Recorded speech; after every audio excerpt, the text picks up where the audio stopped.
Hi, it's Alicia Joy, and this is the second part to how to journal consistently. In the first part, I gave you many tips for things that you can do just to help build the habit and sustain the habit of journaling. This audio is even shorter. This one's very quick, and I just want to give you some big ideas to think about in terms of what to write in your journal. As I mentioned in the first audio, if you haven't listened to the first audio, go back and listen to it. I mentioned the concept that your journal doesn't have to be a Dear Diary type format, which I think does stop a lot of people from journaling consistently. And instead, if the idea of the blank open page is kind of intimidating for you, then I encourage you to use a theme of some sort. And you can change themes all the time, every day, every month, whatever. For example, you could pick the theme that you're going to use your journal to help you get clear on something in your life. Maybe it's a decision that you need to make. Maybe it's something that you've been thinking about, but you're not sure of. Whatever it is, if it's just something you want to get clear about, writing is one of the best ways to gain clarity around anything, because the actual process of writing, it forces you to get clear, because there's no other way to express something, ideas, things that are swimming through your head. You have to write about them in some kind of coherent form. Even if you're not thinking somebody else is going to read this, it's just natural that the brain is going to try to sort it out and put it into some form that makes sense.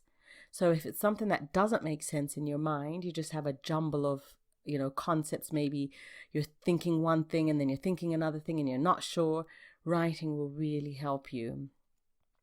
So if you use that theme of getting clear on something, you could choose to write about that for, it could be, like I said, just one day or an entire week or an entire month or longer, or just do it for as long as you need to, and then move on to something else. That's totally your choice if you want to. And I think that this is one of, well, I know because I've seen it work for so many people whenever I recommend it, is that it's just one of the most effective ways to build a journaling habit, because you have all these options of what to write about and you never feel kind of like restricted to only one topic. Sometimes if you're only restricted to writing in a certain way, after a while you feel like, okay, I'm out of ideas. Or if you're like me and you get bored easily, you may feel like, okay, I don't want to write about this again today. I want to write about something else, because we are multifaceted beings. There's a lot of things going on in our life and in our mind. And feel free to use your journal for any, in any way. There's no rules around this. So getting clear on something is one idea.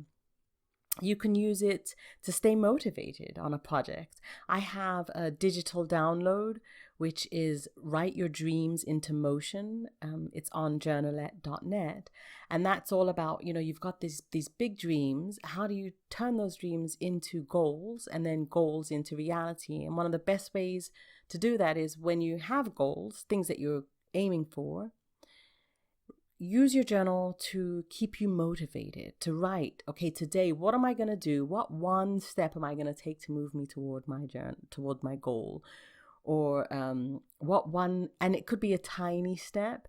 And then what things have I amassed to help me stay motivated towards this goal that I'm trying to reach for? And you can amass all these things and put them in your journal, whether they be pictures of people who have reached that goal and you find that inspiring, or quotes from people, or books that are motivating, excerpts from books. I do that quite a lot. If I'm reading a book and there's something very motivating in there, I will actually rewrite that excerpt from the book. I'll write it into a spot in my journal, and I find that motivating.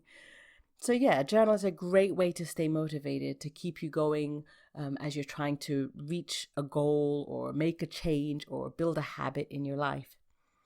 Relieve stress. Oh, the journal is one of the best places in the world. Your journal is always there for you. It doesn't answer back. Like if you ever wanted to vent about something to somebody and you're expressing something that happened, maybe it was at work or with your partner or whatever it was, and the person's coming back to you with a bunch of things like, well, why did you say that?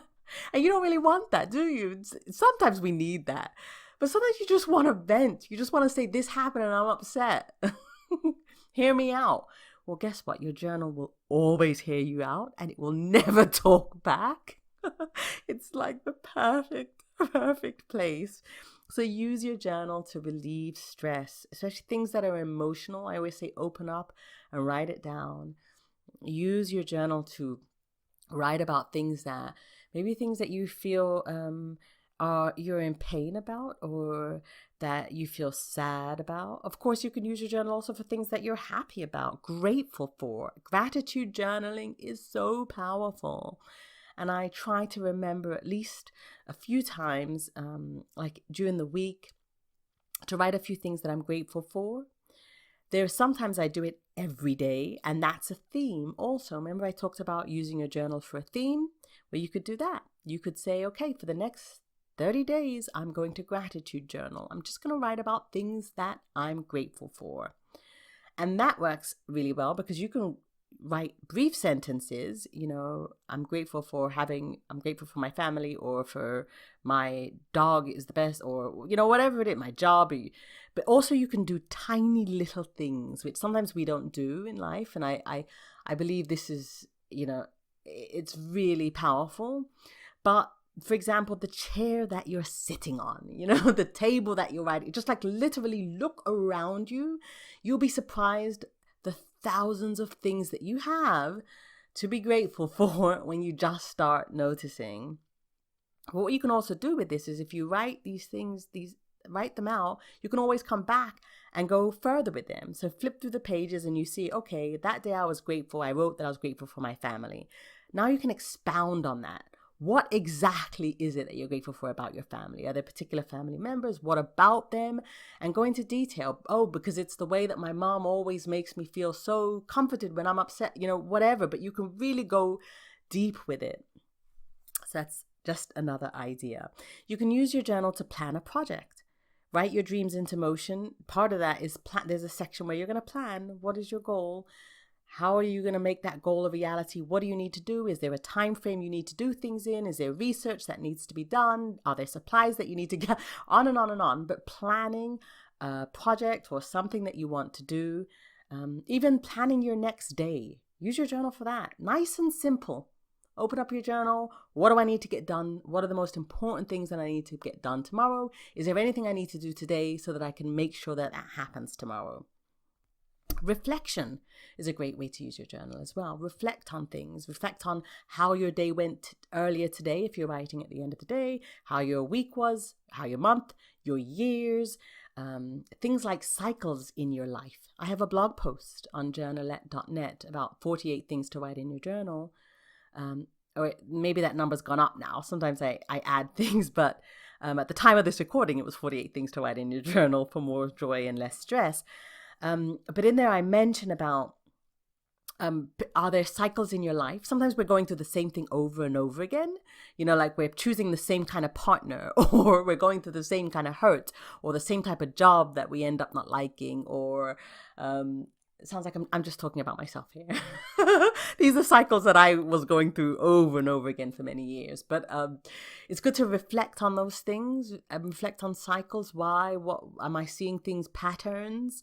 And then just kind of ask yourself questions and delve into that and see if you may need more help with that, from a professional, or it could just be helpful for you to write about it.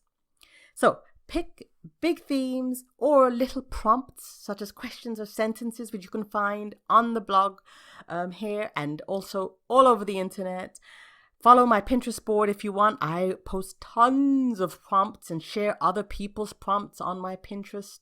If you'd like to, if you're looking for more prompts, those are great ways to journal.